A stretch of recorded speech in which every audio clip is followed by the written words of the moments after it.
আসসালামু আলাইকুম, সবাই কেমন আছেন? আশা করি ভালো আছেন। আজকে আমরা আমাদের পাশের বাসার একটা ভাবির বাসায় গেলাম। উনি বলতেছে যে সন্ধ্যার পরে সবাই আসেন আমাদের বাসায় নাস্তা করে যান। তো ওনার অনেক রিকোয়েস্টের পরে আমরা ওনার বাসায় গেলাম। তো উনি আমাদেরকে প্রথমত লেবুর শরবত দিয়েছে, তার সাথে দিয়েছে নুডলস। তো আমার বাচ্চারা সহ আরও বাসার ভাবিরা সহ ওনাদের বাচ্চারা সবাই মিলে আমরা গেলাম, অনেক মজা করলাম ওখানে। তো আমরা সবাই মিলে নুডলসগুলো খেলাম। নুডলসগুলো অনেক মজা হয়েছে। উনি গরুর মাংস দিয়ে রান্না করছিল। উনি আমাদেরকে অনেক আইটেমের নাস্তা দিয়েছে। আমরা বিশ্বাসই করি না যে উনি আমাদেরকে এত কিছু দিবে।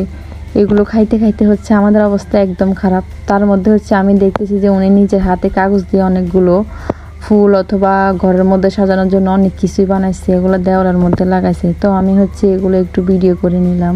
সুন্দরই হয়েছে। আমার কাছে সব থেকে একটা গোলাপের তোড়া আছে, ওইটা বেশি ভালো লাগছে। তো আমি ঘুরে ঘুরে এগুলো একটু ভিডিও করে নিলাম। এরপরে উনি আমাদের জন্য নিয়ে আসছে হালিম। জানি না উনি নিজে পাকাইছে কি নাকি বাজার থেকে নিয়ে আসছে, আমি জানি না। যাই হোক, আমাদেরকে দিয়েছে। তো তার সাথে দিয়েছে লিচু। যেহেতু ছোট আমার দুইটা বাচ্চা আছে, ওরা হালিম খাবে না, ওরা জাল খেতে পারে না, ওটা একটু জাল হয়েছে।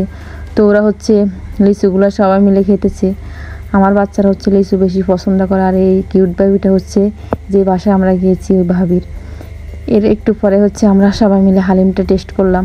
না, ভালোই হয়েছে হালিমটা।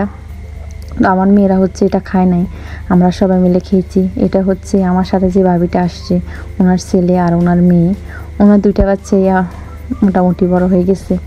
তো এরপরে আমাদের জন্য নিয়ে আসছে উনি চা, সাথে বিস্কিট, চানাচুর।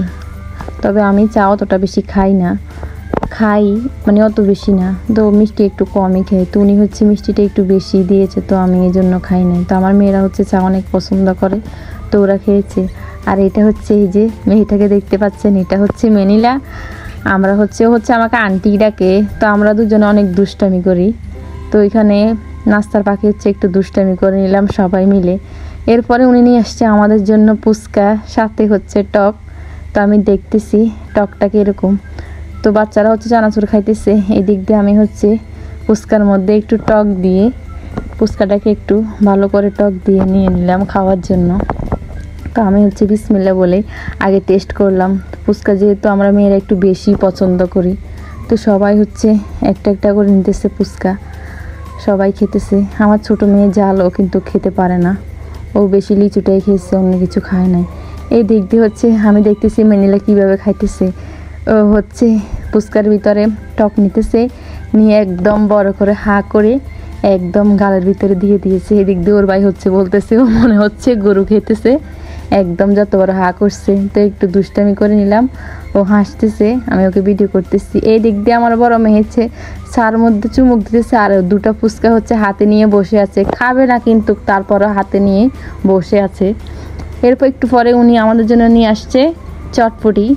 জানি না লাস্টে ও মনে হয় আমাদেরকে খাওয়াইতে খাওয়াইতে একদম মেরেই ফেলবে।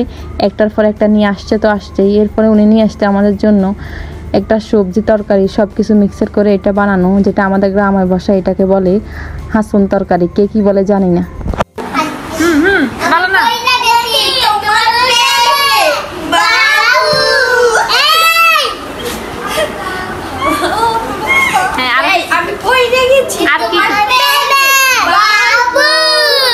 ডায়লগ আছে বলো?